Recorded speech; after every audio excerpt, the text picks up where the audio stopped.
Стадион. Емисија за вашата вистина.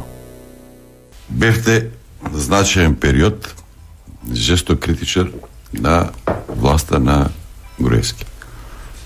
После тоа се случи за многу еден коперникански пресвет. Мислам дека тоа и на судењето Нинџа ви го постави како прашање дали е точно дека сте пишувале против ВМРО-ДПМНЕ во еден период. Што се случи? Знаете, секој упатен во оваа држава ќе ви рече па те купиле. Таа власт многу ревностно, внимателно следеше кој, особено новите технологии, кој е влијателен во општеството. Бетмен велит имаше сигурно 20.000 следбеници, така беше. Следат портали, следат влијателни медиуми и со тек на време се доближуваат и се обидуваат и успеваат во тоа да ги купат. Значи, тој коперникански пресвет се случил заради парите. Имаме еден пријател вели, ако немаш одговор на многу прашања, секојаш на прво место постави ги парите и следи трагите на пари. Размислувањето низ призма на пари е, не знам колку можам да го наречам така како максима на огромен дел од граѓаните, или може би првиот импулс кој што им паѓа на памет. Прво да те коригирам на неколку позиции. Да. Не сум пишувал јас против владата на ВМРО-ДПМНЕ, туку сум ги критикувал општествените појави. И кои што ги беа диктирани од владата на ВМРО-ДПМНЕ. Да, точно. И јас стојам за секој еден збор. За 99% зборови. Имало таму и Бетмен те прашам, Богдан. Затоа што? И Бетмен и Богдан, како сегаш? Затоа што речи си општо прифатено мислење дека владата на Груевски во првите 4-5-6 години беше извонредна од реформаторски аспект. Данок на ДДВ, странски инвестиции, значи работеше извонредно. Прекршувањето и застранувањето се случи во вториот дел од нивното владење. Кај Богдан имаме обратна ситуација. Кога владата на Груевски беше најдобра, он беше покритички расположен. Добро. Кога таа влада почна да странува, он почна многу да се однесува апологетски. Многу едноставен одговорот.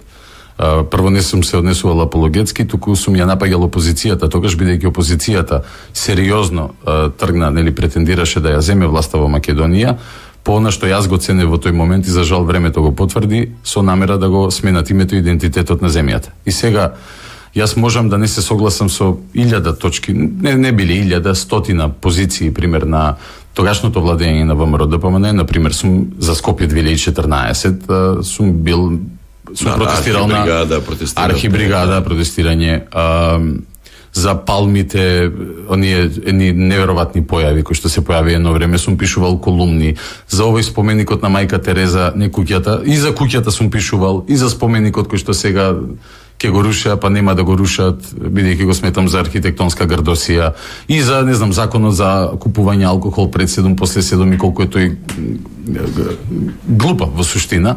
Така да јас за критиките што сум ги упатувал стојам и ден денес. Меѓутоа, зошто тргнав многу пожестоко на тогашната опозиција, денешна власт? Затоа што ги намирисав едноставно која им е крајната цел. И јас, да повторам, можам да не се согласувам со многу нешто од работењето на ВМРО-ДПМНЕ, но ја препознавам како единствена моќна политичка сила која што може да го брани македонскиот идентитет и македонските национални интереси. И името мене ми било на најпрво место, па после имаш 100 празни места, па после се палмите и добро, естетскиот изглед на центарот на Скопје не е така, професија ми е и ми значи многу, меѓутоа сакам да кажам она што не врзало како политичка идеја во одреден момент многу предничало пред се останато. И на крај на денот ме изнервира обидот за таа емотивна манипулација с тие пресконференции, така наречени бомби. Ја препознав политичката пропаганда тука и позадина и крајната цел. За жал ке повторам, така испадна. Така да, Нинџа го спомнавте. Ако Нинџа прочитал 3 мои колумни, како да ви кажам, јас не знам, ќе се извинам јавно, билборд еден ќе закупам да му се извинам. Човекот таму кажуваше нешто што веројатно некој му посочил да каже, патем го памтам добро, бидејќи внимателно го слушав, не речени колумни, туку калимни. Тоа нека говори за претходната моја теза. Така да, иако е така прелесно да се помисли и зошто го прави, сигурно го прави за пари, Да, па добил толку пари. Јас- Сите настапи на телевизија биле платени, па ова, па ова. Да, се разбира. Сигурно и за твојата емисија едно Па, илјада не знам, луѓе низ за- години за ти цена кажале- не се договоривме уште. Така, па јас до сега што се сум немал 700.000 евра, 2 куки, 2 стана, 5 стана, 3 коли, 7 коли и така натака. Што имам и како имам, јас си знам, меѓутоа никогаш не сум решавал да реагирам малце пожестоко и формално правно на таквото лажење, не е тоа искривување на вистина, тоа е лажење. Иако сега периодов имам интерес да тужам некој кој што тврди дека за пари сум работел, односно дека протестите сме ги правеле за пари, со една цел. Тогаш во тој период не сакав тоа да ме дефокусира. Имаше и кандидати за пратеници од СДСМ кои што тврдеа дека семејно ние сме земале за цртање плацеви на водно. Значи, нели имаме некој наратив, Груевски купувал на водно, па без мен архитект, па ќе црта плацеви на водно, пушти го тоа во јавност и ќе си резонира.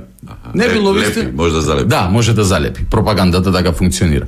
Тогаш не сакав да тужам никого, бидејќи викам, ајде, само ќе си трошам енергија.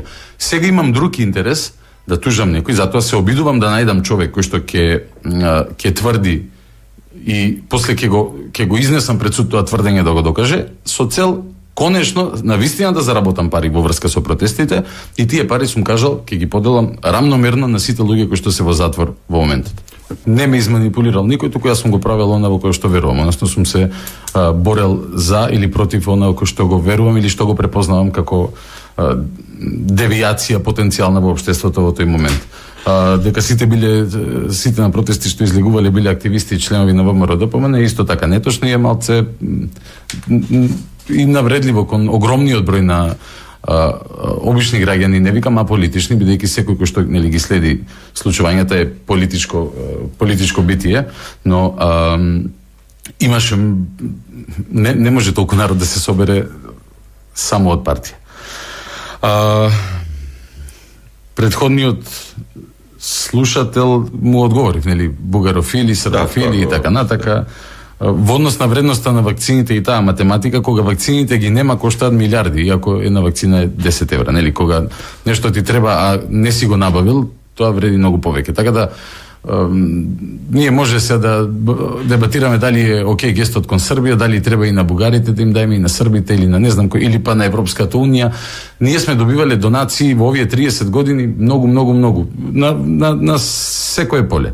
Значи стотици милиони, не знам, можеби милиарди евра и долари влегле во земјава како некаква донација. Овдека се работи за еден популистички, но коректен на крај на денот гест на ниво на идеја, зборувам не на ниво на реализација, бидејќи ајде, ако овој гест е производ на она што власта не беше способна да набави вакцини, сега, не знам, од тебе чув преска дека и со тендерот за картичките ќе го има, ќе го нема, некако ми изгледаат како да се мачат и со спроведувањето и нова што требаше да е многу поедноставна операција од наша страна. На овој претходно слушателот да тепаат претенции да убиваат, мислам, јас немам што да разговарам со тие луѓе, не преку телефон, во живо може кога сакаат и кај сакаат. Друго, во однос на твоите коментари, не е се црно-бело, нели ВМРО било сега против дигитализација, претходно било за дигитализација. Коментарот му е дека нити дигитализацијата не е толку црно-бела, нели?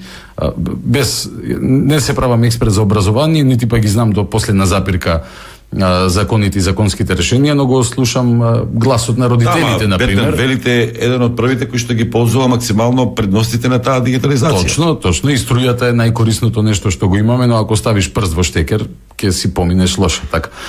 Не е црно-бело, така. Во однос на историјата, кога зборуваше со еден од првиот или вториот слушател,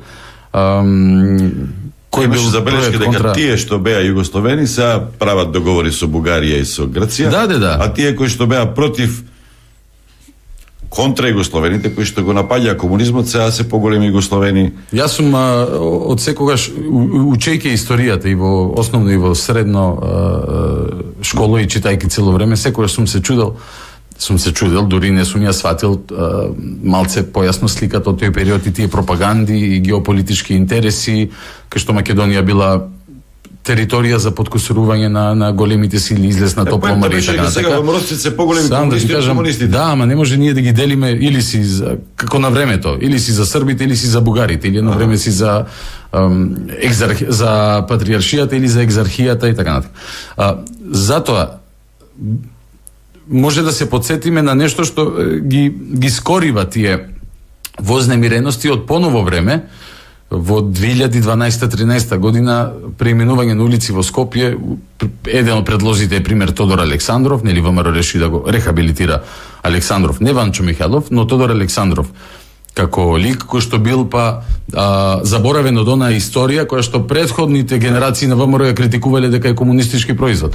Критикувале, но не е црно-бело. Критикувале зашто отсуствуваат некои ликови кои што сметаат дека се заслужни и треба да се дел од таа историја.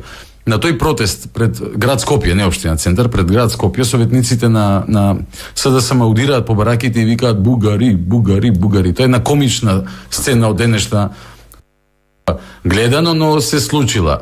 Повторно ќе апелирам да не се делиме на бугарофили, србофили или не знам какви фили, туку да бидеме македонофили во смисол не на само на етносот македонски, туку на државата, на македонската нација. Друго, дали сум активен во ВМРО, праша најпрвиот слушател, еве во моментов сум и радиоактивен како ВМРО-вец, за околу даде предлог и тој господин, после кажа дека од СДСМ за смена на господин Христијан Мицкоски не го бивало и така натака. Тоа е наше да си кажеме дали го бива или не го бива. Јас искрено верувам и во капацитетноста, во која што сум се и уверил како врвен интелектуалец и добар човек, и верувам дека после ова есен работите ќе се поинакви на подобро и за Македонија и за сите кои што и мислат добро на веруваш во тоа што го вели Мицкоски, после есента ВМРО ќе го носи товарот. Верувам, да, точно, и изгубил избори и така натака. Видите, Заев изгуби избори во 2014 година со 200.000 разлика. Радмила Шекеринска пред 2 дена замина од политичката позиција во СДСМ, веројатно го има најголемиот пораз во историјата на Македонија. И сега не сакам да правам споредба со негативни примери, но ајде не знам, Абрахам Линколн изгубил избори своевремено пред и то не е еднаш. Тоа да изгубиш не е страшно. Лошото е ако имаш добри и честни намери, пораз на сомнителен начин те обесхрабри и се повлечеш. Но за ценење кога човек ќе верува во својата визија и идеја и ќе продолжи да се бори. Во Шутка бев 84 дена, после дома уште 10 месеци. Во Шутка внимаваат на тоа кои со кого, да не се убици, криминалци? Би требало да внимаваат, иако првиот ден не внимаваа. И првиот ден на шетња бевме со јас и мојот цимер, не знам како го наречам, во келијата, ама веднаш неколку часа како јас меѓу последните бев притворен, околу 6 наутро, од суд бев однесен во Шутка. Излеговме на, не знам, кај 9 сат на таа прошетка, поима немав што е тоа, што 1 сат во денот имате право да шетате во двор. Јас мислев дека е притвор, како оние сцени од затворите, нели, 15 кревети и така натака, а не дека си во една соба мала затворен 23 сати на ден и дека имаш 1 час право во денот на свеж воздух. Така го викаат, свеж воздух, односно излегуваш и шеташ. И бевме 2 кели пуштени на таа прошетка, имаше некои провокации од еден човек од другата келија, јас каков што ме дал Господ наивен. Не кладов дикат на охридски кажано, што може да ми се случи внатре, бидејќи на крај памет не помислов дека е возможно да завршам воопшто. Внатре, цимерот мој знаеше и други јазици да зборува и ми кажа дека малиот се заканувал дека нешто ќе ме бодел и така натака. Да, па се откажал од идејата да ме кајде ептене тазе тука сега, само што дојде човеков изгубене, друг ден можам да му напакостам. Ми го кажа тоа цимерот, викам што да правиме сега? Да не идеме на шетња. Ајде, викам, добро, да не идеме на шетња. Човекот имаше искуство, бил и претходно во притвор, па така. Ме водеше вака ноу-хауот, ми го кажуваш. После неколку дена на излегување на шетња дојдоа да им прават претрез во кели, јас им кажав, луѓе, ние не излегуваме, пошто овдека имаме некоја тајна операција, ти немаш ни прекидаш за струја во келијата, не па. Но викам вака и вака, имаше ваков скоро инцидент. И после тоа, навистина беа коректни, не преместија, сами шетавме во собствен термин, чисто за да ја намалат опасноста, ризикот од било што да се случи. За жал тоа не беше случај кога ги притворија луѓето обвинети за организирање на 27 април и тие првиот ден ми се чини имаше физички напад врз Спиро Ристовски и Милијана Киевски. Нели за добре дојде и тоа сето тоа заврши со судни макино со оставка на директорот на казнено-поправниот дом Скопје, да, Ѓоко Котевски, мислам.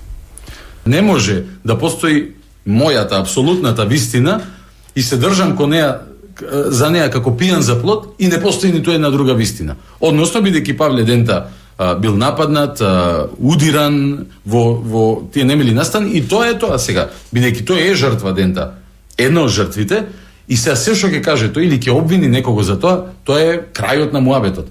Па другарката на Павле од Шарена револуција ни го пишуваше обвинението. А Павле е пратеник на СДСМ.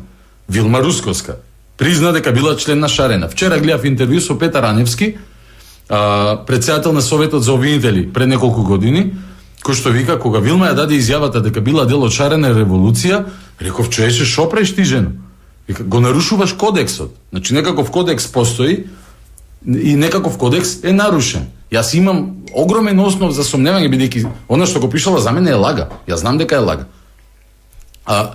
Значи, другарката на Пајо ни пишувала обвинение. И кој е проблемот со тоа? Пред половина час рековте дека во тие протести што вие сте ги организирале, сте ги воделе, имало и луѓе кои што не се партиски, од најразлични, па можеби некој обвинител има. Значи, може да се биде патриот. Сега можеби.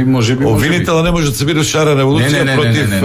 Па не може. Законски им е забрането политичко делување. Па не процеси. Лидија Димова го возеше комбето, Зоран Заев ја не од првиот ден, но од 10-тиот ден. Имаше таму искрени.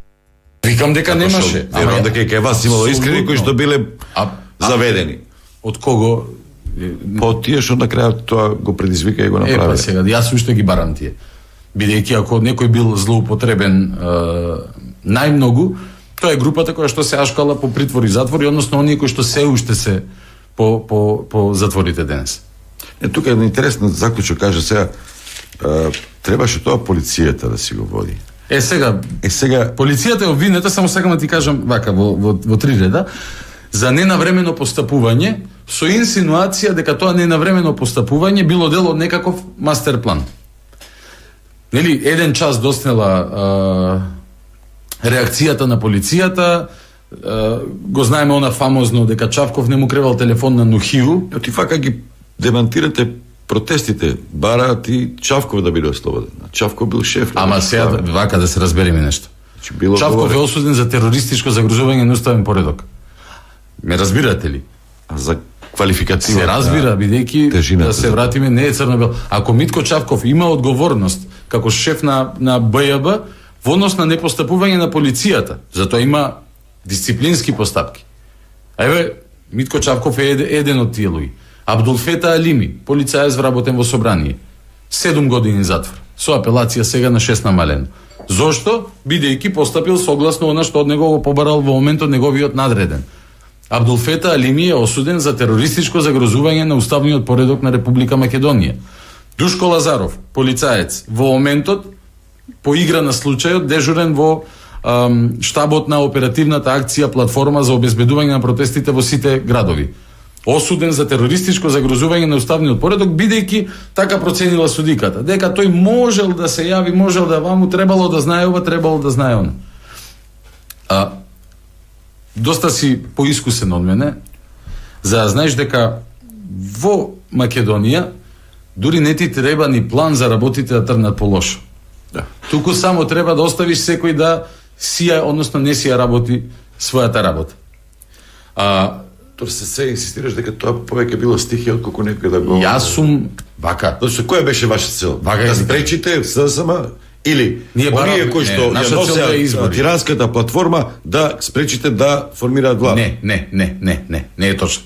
Наша На или да се почетокот беше одолговлекува додека не се направи широка коалиција која што беше на повидок или беше Не можеше. последна желба на ВМРО ДПМН Не- како пропадна обидот ВМРО ДПМН да направи влада. мислам дека немаше тогаш политичка атмосфера за широка влада, претпоставувам тоа имало прилика за тоа неколку месеци претходно. Наша цел беше отфрлање на тиранската платформа како политички документ, политичка платформа создадена не во Македонија, туку во соседна држава.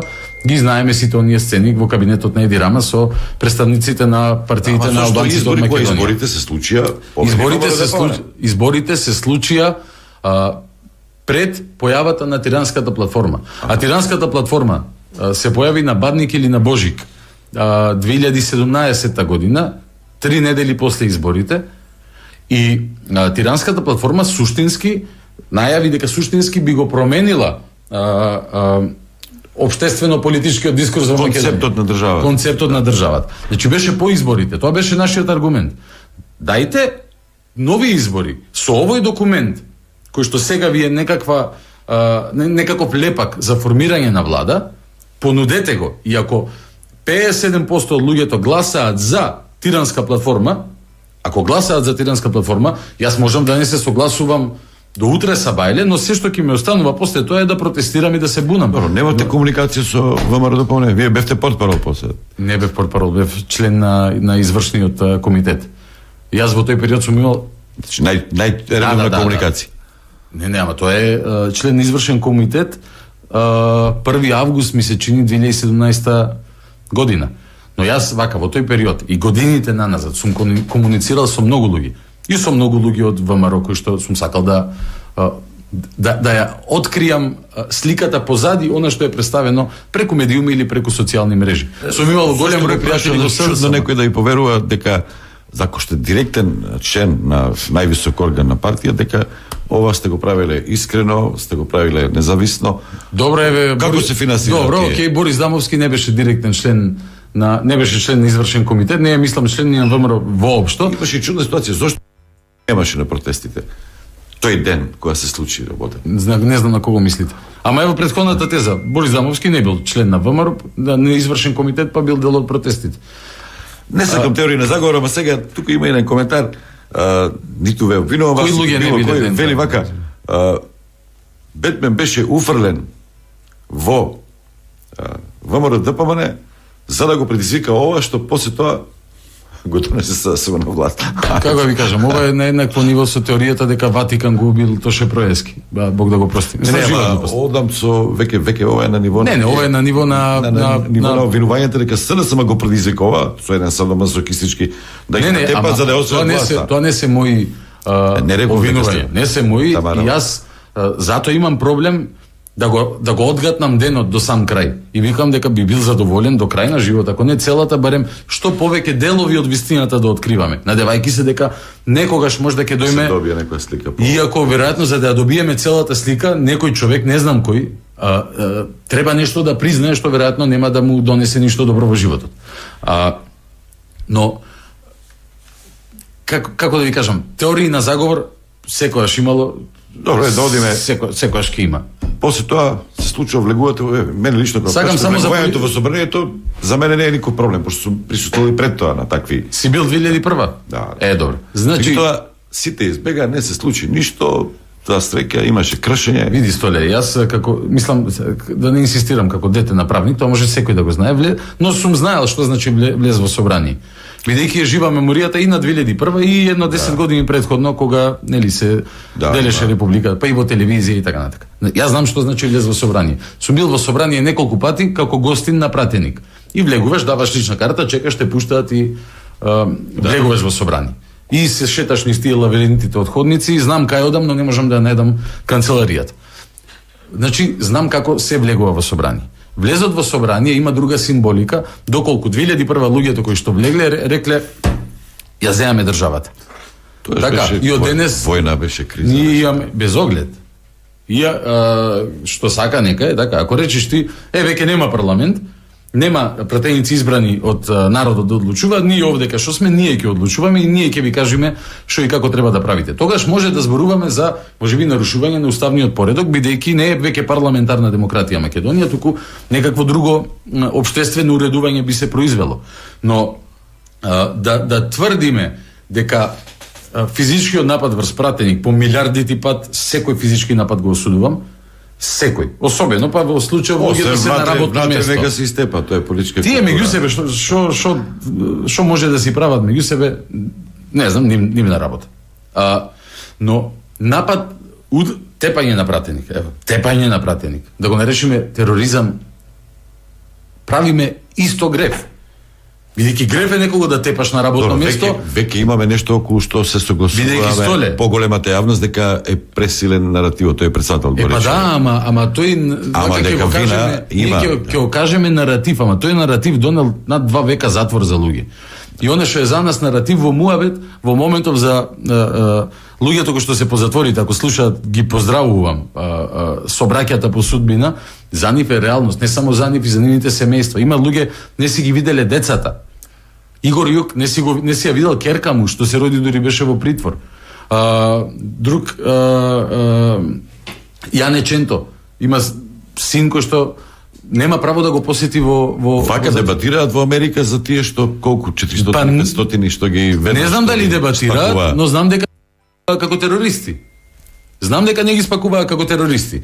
Туку и тоа е правиот начин. Абе луѓето не се кријат. Кој направил таму некоја белја, признаа, вика јас сум направил белја, сум удрил некого, сум турнал некого. Ама не сум имал намера да го загрозам уставниот поредок на Република Македонија. А со пред рекламите само кажете кратко, кога заминавте ви од таму или со полиција базве од собранието? Не, полицијата кога ги полицијата после ги изнесуваше 9:15-20 мислам. Касно, види во тој период на вистина не вака пред мене да си застана ти немаше да те познат. Не знаеше горе што се случува. Поима немав. Кога разбра дека разбрав дека не знаев дека се случува нешто во моментот, дури се случувало. Во еден момент се обидувам да влезам во собрание, луѓе почнаа да шушкаат нешто, тепање, пратеници, го сретнав Милан Ристевски, онкологот, кој што нели ја изнесува и Шекеринска од човеков што ја повлече за коса. Викам, што се дешава? Викаат, села многу тешко. Мене ми се исекоа нодзе овде кај колкот. Бидејќи, викам, ако такво нешто се случи, отиде све до џавола. Во тој момент, еве како, на кој ниво ми било разумното и логично размислување. Јас трчам на кај тој влез од Винар, странично, на Даме Груев улицава, по логика дека тој влез најблиско до градска болница и таму ако има протестирачи, јас ќе им речам, луѓе, дајте аман да извадим, има повреден човек. Само што завртив на таа страна, прво имаше голема група на луѓе, имаше полиција, некое чаркање меѓу нив и шок бомби беа фрлени. И се трнав на страна, викам, Господ на помош. И фала му на Бога, фала му на Бога. Дали некој си се посомнувал дека може би некој те злоупотреби? Велиш, не си знаел, не си имал комуникација дека нешто се заговара. Меѓутоа, види снимки на судината, излегува информации дека рекле овде престанува нашата команда, тие со качулки се повлекле и не знам што, дека некој друг се тоа го водел, го дозирал. Дека некој, дека го водел и дозирал, не. Ама дека се обидел некој да го злоупотреби во моментот, тоа е евидентен факт. Но прашање е кој е тој, дали е еден и на кој се начин. Не за СДСМ. Меѓутоа, филозофски, ако ја развиваме приказната понатака, на ниво на злоупотреба на протестите, бидејќи злоупотребата не мора да е само во моментот. Подоцна се злоупотребија за да се напише такво обвинение што ќе заврши со 3 гласа за промена на име. И тоа е злоупотреба на случувањето од 27 април. Да се закануваш на пратеници со минимум 15, веројатно 20 години затвор. Стадион. Емисија за вашата вистина.